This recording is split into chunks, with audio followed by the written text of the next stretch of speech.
দেখৰ নেতাসকলে এতিয়া কৈ আছে আমাক স্বদেশী বস্তু ইউজ কৰিব কৈছে। এই গান্ধীজীৰ বাণী, গান্ধীজীয়ে বহুত আগতে কৈছিল যে ইয়া আমাক লাগিব, অৰ্থনৈতিকভাৱে সচ্ছল হ'ব লাগিব। মই যুৱ প্ৰজন্মক কওঁ, খালি তুমি কোনোবাই চাকৰি পাবা, কোনোবাই এচিএছ হ'ব, কোনোবাই ডাঙৰ ডাঙৰ পদত থাকিব, কোনোবাই নাথাকিব।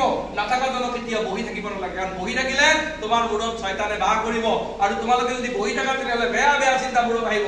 কাম সদায় কৰিব লাগিব, কামৰ লগত ইয়া প্ৰাইভেট হওক যি হওক কাম কৰিব লাগিব, নিজে আৰ্ণ কৰিব লাগিব। যদি আৰ্ণ কৰিব পৰা সেয়া কিন্তু আটাইতকৈ ডাঙৰ ছেটিছফেকশ্যন। সেই ছেটিছফেকশ্যনটো সকলো যুৱ প্ৰজন্মৰ মাজত সেই ছেটিছফেকশ্যনটো আমাক লাগিব যে আমি কাম কৰিম, আমি অৰ্থনৈতিকভাৱেও স্বাৱলম্বী হ'ম। এয়া গান্ধীৰ বাণী, গান্ধীজীয়ে এই কথাটো কৈছিল। আৰু কামৰ মাধ্যমত নিজৰ বিশ্বাস প্ৰকাশ কৰিব লাগিব যে মই এইটো কাম জানো। তুমি যদি কাম কৰিব পাৰা, কৰ্মশীল মানুহসকলে ৱৰ্ল্ড শাসন কৰি আছে, যিবিলাক কৰ্মোদ্যমী মানুহ তেওঁলোকে নিজে নিজক পৰিৱৰ্তন কৰিব পাৰিছে, সমাজক পৰিৱৰ্তন কৰিব পাৰিছে, সমাজক দেখুৱাই দিব পাৰিছে তেওঁলোকে কিমান কৰ্মশীল মানুহ তেওঁলোকে দেখুৱাই দিব পাৰিছে। মানুহৰ সেৱাত যেতিয়া কাম কৰিবা, মানুহক হেল্প কৰিব লাগিব। গান্ধীজীয়ে কৈছিল মানুহক হেল্প কৰিব লাগিব, তাৰ পৰা কিন্তু কোনো বিনিময় নিবিচাৰিবা। আজিকালি এনেকুৱা হয় না আমাৰ মাজত, আমি 1 টকা দান দিওঁ, 3টামান সেলফি আমি লৈ লওঁ, হয়নে? এয়া মানসিকতা আহিছে। এই যুগটো ঠিক নহয়। কাৰোবাক হেল্প কৰিছা, কিবা এটা দিছা, কাৰোবাক কাপোৰ দিছা, কাৰোবাক ঈদত পইচা দিছা, দুৰ্গা পূজাত হেল্প কৰিছা ভাই।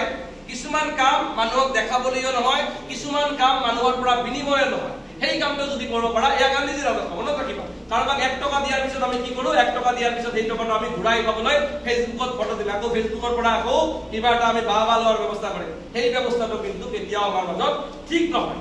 গান্ধীজী কৈছিল, গান্ধীজী কেতিয়াও ধৰ্মৰ বিৰুদ্ধে নাছিল, তেওঁ সকলো ধৰ্মৰ সত্য কথাবিলাক তেওঁ একচেপ্ট কৰিবলৈ চেষ্টা কৰিছিল। তো সেইকাৰণে তোমাৰ ধৰ্মক তুমি ভাল পোৱা ঠিক আছে, কিন্তু আনৰ ধৰ্মক কেতিয়াও বেয়া পালে এয়া কিন্তু গান্ধীবাদ হ'ব নোৱাৰে। কাৰণ আনৰ ধৰ্ম, তোমাৰ ধৰ্ম, সকলো ধৰ্মৰ মাজতে ভাতৃত্ববোধৰ কথা আমাক লাগিব একতাৰ কথা, আমাক লাগিব নৈতিকতাৰ কথা।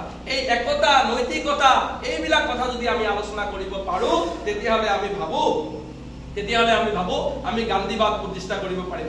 আমি কেতিয়াও আনৰ লগত বেয়া ব্যৱহাৰ নকৰিম। কেতিয়াও যদি বেয়া ব্যৱহাৰ তুমি কৰিছা, তুমি গান্ধী দেশৰ মানুহ হ'ব নোৱাৰা, তুমি গান্ধীবাদৰ ফলৰ হ'ব নোৱাৰা। গান্ধীবাদ মানে অহিংসা, গান্ধীবাদ মানে কোনো ধৰণৰ বেয়া ব্যৱহাৰ নহয়। য'ত অন্যায় হ'ব তাৰ বিৰুদ্ধে তুমি মাত মাতিব লাগিব, অন্যায়ৰ বিৰুদ্ধে মাত মাতিব লাগিব। এনেকুৱা নহয় অন্যায় দেখিলে মনে মনে থাকিম, অন্যায় দেখিলে মনে মনে থাকিলে নহ'ব। য'ত অন্যায় হ'ব তাৰ অন্যায়ৰ বিৰুদ্ধে কিন্তু আমি মাত মাতিব লাগিব। আৰু জীৱন এটা যাত্ৰা, জীৱন এটা জাৰ্ণি। সেই জাৰ্ণিটোত সত্যই পথ দেখুৱাই। এই গান্ধীজী বাৰে বাৰে কৈছিল সত্যৰ কথা। সত্যত যি থকা যায় সি কিন্তু সেই মূল্য কিন্তু সদায় অপৰিসীম হৈ যায়। গান্ধীজী কোৱা নাই মই ডিফাৰেণ্ট ধৰণৰ মানুহ। গান্ধীজী কৈছিল মই এজন সাধাৰণ মানুহ, কিন্তু মোৰ শক্তি আছে, মোৰ সততাত, মোৰ অনেষ্টিটি আছে, মোৰ শক্তি আছে। এয়া কি কৈছিল? গান্ধীজীয়ে কৈছিল। চ' সাধাৰণ মানুহৰ দৰে থাকি, সাধাৰণ মানুহবিলাক আচলতে মহামানৱ বিলাক বা বেলেগ মানুহ বিলাক আচলতে ইউনিক মানুহ নহয়, তেওঁলোকে সাধাৰণ মানুহে, কিন্তু তেওঁলোকৰ কামৰ ষ্টাইলটো অলপ ডিফাৰেণ্ট। তোমালোকৰ মাজত চাবা যিসকলে ফাৰ্ষ্ট ক্লাছ পাছ পায়, তোমাৰ হোষ্টেলত যিজন টপ, তোমাৰ হোষ্টেলৰ যিজন এক্সপাৰ্ট, যিজন বেষ্ট প্ৰডাক্ট, তেওঁ তোমালোকৰ দৰে প্ৰডাক্ট। তেওঁৰ কাম ষ্টাইল অলপ চেঞ্জ, তেওঁ অলপ ব্ৰেক ধৰণে কামবিলাক কৰি ভাল পায়, তেওঁ অলপ কামৰ ধৰণবিলাক এনেকুৱা ধৰণে কৰে, তেওঁ এনেকুৱা লাগিছে তেওঁ মানে অলপমান ৰাতি আগতে উঠিছে। তোমালোকে যদি 7টা বজাত উঠা, তেওঁ কিন্তু অলপ আগতে উঠি তেওঁ পঢ়া শুনা কৰিছে। তেওঁ ইউনিক, মানুহ হিচাপত তেওঁ একে, কিন্তু তেওঁৰ কামৰ ষ্টাইলটো চেঞ্জ কৰে। তেওঁ যেতিয়া কামৰ ষ্টাইলটো চেঞ্জ কৰে, সেই হিচাপত তেওঁ কি পায়? তেওঁ তেতিয়া সফলতা পায়। চ' আমি যিহেতু যুৱ প্ৰজন্মৰ, বেছি টাইম নলওঁ মই যিহেতু যুৱ প্ৰজন্মৰ আপোনালোকে ইয়াত আছে, চ' যুৱ প্ৰজন্মৰ প্ৰতিনিধিসকলক কৈছো, সমাজ আমাৰ হাতত থাকিব। সমাজ ইতিবাচকভাৱে পৰিৱৰ্তন আজি নহয় কালি হ'ব। এই শতিকাত নহয়, অহা শতিকাত নহয়, গান্ধীজী সদায় প্ৰাসংগিক হৈ থাকিব। ভাৰতবৰ্ষত যেতিয়া ডাঙৰ ডাঙৰ মিটিং হয়, গোটেই বিশ্ব নেতাবিলাক যেতিয়া আহে, গান্ধীজীৰ মূৰ্তিৰ কিহত তেওঁলোকে মূৰ দোৱাই, তেওঁলোকে সেৱা কৰে। কিয় কৰে? এয়া গান্ধীৰ দৰ্শন আছিল, গান্ধীৰ সেই সততা আছিল, গান্ধীৰ সেই ব্যৱহাৰ আছিল। সেই ব্যৱহাৰৰ কথা গান্ধীজীয়ে কি কৈছিল? গান্ধীজী ইমান এনেকুৱা কথা কৈছিল যে কালি এটা কথা কৈছিল, আজি এটা চেঞ্জ কথা কৈ আছে। গান্ধীজী কৈছিল যোৱাকালি এটা কথা কৈছিল, আজি আপুনি এটা কথা কৈ আছে। কিয় কাৰণ নাই, কালিতো মই ভুল বুলি ভাবিছো, আজি যিটো কৈছো সেইটোৱে সত্য। যিটো সঁচাটো নেক্সট ডে হলেও তোমালোকে কি কৰিবা? একচেপ্ট কৰিবা। এনেকুৱা নহয় যে মই যিটো কৈছো সেইটো সত্য নহয়, পিছৰ এটা কথাটো সেইটো আমি কি কৰিব লাগিব? একচেপ্ট কৰিব লাগিব। আৰু আমি কি কৈছে, সত্যৰ পথত থকাটো কিন্তু ইমান সহজ নহয়। মনত ৰাখিব লাগিব কথা যে সত্যৰ পথত থকাটো কিন্তু ইমান সহজ নহয়। সেই সহজটোক আমি সহজ কৰিব লাগিব নিজৰ কৰ্মৰ মাধ্যমেৰে। মই যি কৰিম সঁচাকে কৰিম, সত্য পথত থাকিম, মানৱতাৰ কথা কম, অহিংসাৰ কথা কম, ব্যৱহাৰ ভাল কৰিম, ক্ষমা কৰি দিম, মোৰ লগত মই ভাল হ'ম, মোক কেতিয়াও ভাকি নিদিম, আব্বা আম্মাৰ লগত মা দেউতাকৰ লগত মই ভাল ব্যৱহাৰ কৰিম, মই প্ৰতিবেশীৰ লগত ভাল ব্যৱহাৰ কৰিম, সমাজৰ বেলেগ বেলেগ মানুহখিনিৰ লগত মই ভাল ব্যৱহাৰ কৰিম, মানুহৰ মাজত প্ৰেম আৰু একতাৰ কথা মই কম, মানুহৰ মাজত কোনো ধৰণৰ ধৰ্মীয় বিভেদৰ কথা মই আলোচনা নকৰো, সকলোৱে নিজৰ নিজৰ ধৰ্ম পালন কৰিব, কাৰণ এয়া আমাৰ সংবিধানে দিয়া অধিকাৰ। আৰু ভাৰতবৰ্ষৰ সংবিধানৰ বেছিভাগ কিয় ফাণ্ডামেণ্টেল ৰাইট প্ৰিন্সিপাল বহুত গান্ধীয়ান ফিলচফিৰ পৰা এইবিলাক আহা, সেই ফিলচফিখিনি আমি মানিব লাগিব। এজন নাগৰিক হিচাপে যুৱ প্ৰজন্মৰ প্ৰতিনিধি হিচাপে আমাক মহাত্মা গান্ধীৰ জীৱনীখনো পঢ়িব লাগিব, সংবিধানখনো আমাক পঢ়িব লাগিব। আমি মনত ৰাখিব লাগিব মানুহৰ মূল্য তেওঁৰ সম্পত্তিত নাথাকে। গান্ধীজী কৈ গৈছিল মানুহৰ মূল্য তেওঁৰ সম্পত্তিত নাথাকে, মানুহৰ মূল্য ক'ত থাকে? মানুহৰ মূল্য তাৰ চৰিত্ৰত থাকে। চৰিত্ৰ ক্যাৰেক্টাৰটো ইমান ভাল কৰিব লাগিব, আমাক এই কথা মনত ৰাখিব লাগিব। ভাল ক্যাৰেক্টাৰ কি তোমালোকে শিকাব নাযাওঁ, ভাল ক্যাৰেক্টাৰ কাক কয় এইটো নিজে জানো। গান্ধীজীয়ে কৈছিল যে মানুহৰ যিটো একচেপ্টেন্স সেইটো তেওঁৰ সম্পত্তিত নহয়, তেওঁৰ এইটো ক'ত থাকে? তেওঁৰ এইটো চৰিত্ৰত থাকে। তেওঁৰ একচেপ্টেন্স ক'ত থাকে? তেওঁৰ চৰিত্ৰত থাকে। এই ক্যাৰেক্টাৰটো আমাক বিল্ড কৰিব লাগিব। আৰু তেওঁ কি কৈছে? যি পোৱা যায় দুৰ্বল কেতিয়াও, যিবিলাক মানুহ দুৰ্বল তেওঁ কেতিয়াও ক্ষমা কৰিব নোৱাৰে। ক্ষমা কৰাটো কাৰ গুণ? ক্ষমা কৰাটো এটা সত্য শক্তিশালী মানুহৰ গুণ হল ক্ষমা কৰা। দুৰ্বল মানুহে কেতিয়াও ক্ষমা কৰিব নোৱাৰে। সো মই 20 মিনিট সময় আপোনালোকক ললো। শেষত এটা কথাই কওঁ, এই আলোচনা চক্ৰৰ জৰিয়তে যদি পাৰে আপোনালোকে সব ইয়াং জেনাৰেশ্যন এটা আপোনালোকে এনেকুৱা এটা মঞ্চ তৈয়াৰ কৰক, যি মঞ্চৰ জৰিয়তে সমাজৰ জৰিয়তে আজি ইয়াত, কালি এখন বেলেগ গাঁৱত, তাৰ পিছদিনা এখন বেলেগ গাঁৱত গৈ আপোনালোকে বুজাওক গান্ধীবাদ কি, গান্ধীবাদৰ প্ৰয়োজনীয়তা কি।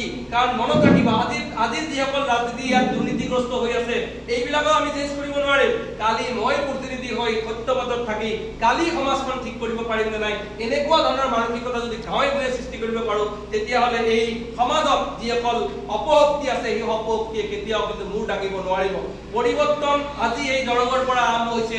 এই দৰঙৰ পৰা আজি যদি পৰিৱৰ্তন হয়, এই পৰিৱৰ্তন গোটেই ভাৰতবৰ্ষত চুব লাগিব। কাৰণ যুৱ শক্তি আজিৰ দিনত ছচিয়েল মিডিয়া সামাজিক মাধ্যমৰ জৰিয়তে যুৱ শক্তি এক ট্ৰেন্ড, যুৱ শক্তি এটা শক্তি, যি শক্তিৰ জৰিয়তে বিশ্ব সলাই দিব পাৰে। এই যুৱ শক্তি যদি গান্ধীজীৰ বাণী, গান্ধীজীৰ কথাবিলাক, মহামানৱ মহাত্মা গান্ধীৰ কথাবিলাক যদি অলপ হৃদয়ঙ্গম কৰে আৰু একচেপ্ট কৰে, নিজে কেতিয়াও মাদক দ্ৰব্যৰ লগত জড়িত নহয়, নিজে কেতিয়াও সিগাৰেট নাখায়, নিজে কেতিয়াও আনৰ বেয়া চিন্তা নকৰে, নিজে কেতিয়াও কোনো ধৰণৰ বেয়া কাম নকৰি নিজক প্ৰতিষ্ঠা কৰি, ভাৰতবৰ্ষৰ 140 কোটি নাগৰিক নালাগে, আমাৰ সমাজত ইমান জনসংখ্যা নালাগে, আমাক মানুহ লাগে।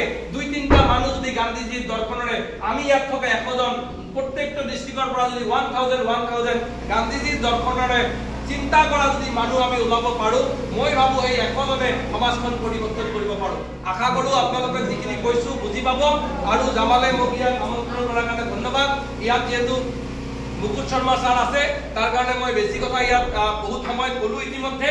বেছি সময় কলে কথাটো ঠিক নহব। আপোনালোকে এতিয়া ইতিহাসৰ জ্ঞান, বিভিন্ন দৰ্শনৰ জ্ঞান ছাৰে ইতিমধ্যে কব। তেখেত ইতিমধ্যে প্ৰতিষ্ঠা লাভ কৰিছে, এখন ইতিহাসবিদ হিচাপত তেওঁ প্ৰতিষ্ঠা লাভ কৰিছে। তেওঁ বিশিষ্ট লেখক, বিভিন্ন কাকত আলোচনীত তেওঁ নিয়মীয়া লিখা মেলা কৰি আছে, টিভি টক শ্ব'তো তেখেতে যায়। সো মই কৈছো তেখেতৰ ভাষণ শুনা এতিয়া আমাৰ কাৰণে ভাল হ'ব। যুৱ প্ৰজন্মসকলক লাষ্ট কৈছো, আপোনালোকে প্ৰতিটো ডিষ্ট্ৰিক্টৰ পৰা এটা মিছন লওক। 100 জন মানুহ আমি ঠিক হ'ম যি গান্ধীৰ দৰ্শনত নিজে আগত পৰিৱৰ্তন হ'ম। কিন্তু আকৌ মনত ৰাখিব, নিজে বেয়া কাম কৰি আনক ভাল কাম কৰাৰ কোনো ধৰণৰ কি নিদিব, উপদেশ নিদিব। সেইটো যদি আমি কৰিব পাৰো, মই ভাবো সমাজত গান্ধীবাদ প্ৰসংগিত হ'ব। আৰু যদি আপোনালোকে পাৰে এক মঞ্চৰ জৰিয়তে আপোনালোকে এই কামটো আপোনালোকে আগুৱাই লওক আৰু সমাজত সঁচা গান্ধীবাদ প্ৰতিষ্ঠা হওক।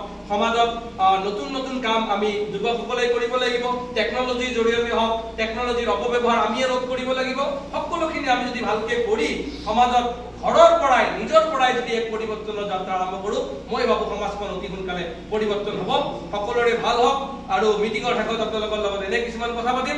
তাৰ কাৰণে আৰু মই এই আজিৰ দিনটোত আজি বিভিন্ন প্ৰগ্ৰাম হৈ আছে, আজি ভিজুৱেল অসমী হৈ আছে, বাহিৰত প্ৰগ্ৰাম, তাৰ মাজতে আপোনালোকে ইমানখিনি মানুহ ইয়াত গোট খোৱাৰ কাৰণে মই উদ্যোক্তাসকলৰ হৈয়ে মই আপোনালোকক ধন্যবাদ জনাই মোৰ ভাষণ মই শেষ কৰিছো।